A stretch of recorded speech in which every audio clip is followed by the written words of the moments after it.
how do you guys instantly know what formulas to use for a question? First year engineering student here, taking physics right now, and every time I read a practical question, I can't for the life of me figure out what formula to use. Example, I'm given a question about acceleration, but acceleration has like three different formulas, and I can't tell which one I need to use. Meanwhile, my classmates only need to read the question once and immediately know what needs to be done, but I'm not sure why my mind has trouble figuring out how to get started despite reading it over and over again. Well, that's the thing. You're just reading it over and over again.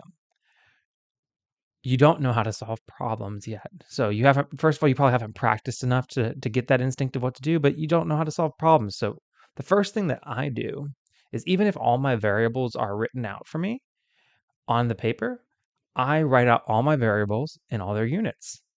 And then generally looking at your equations and referencing back to the practice problems you did, you might be able to then identify a form of logic of understanding which way you need to go to solve the problem.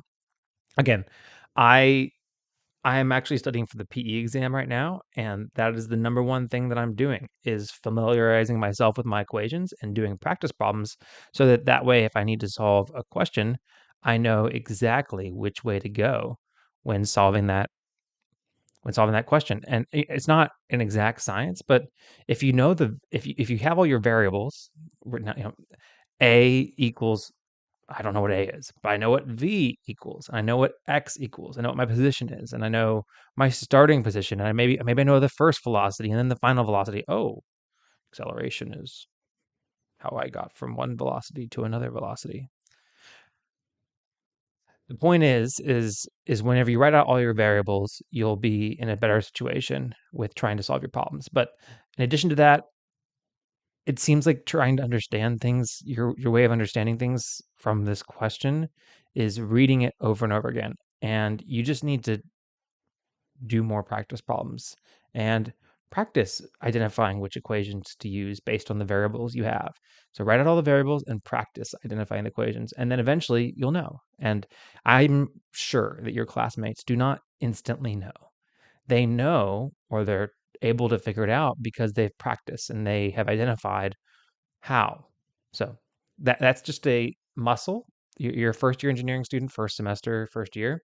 That's just a muscle that you're going to need to grow, and it comes with practicing problems and learning how to study properly. So maybe find one of those friends that is consistently really good at solving those problems, or it picks it up fast and study with them and see how they go about doing it.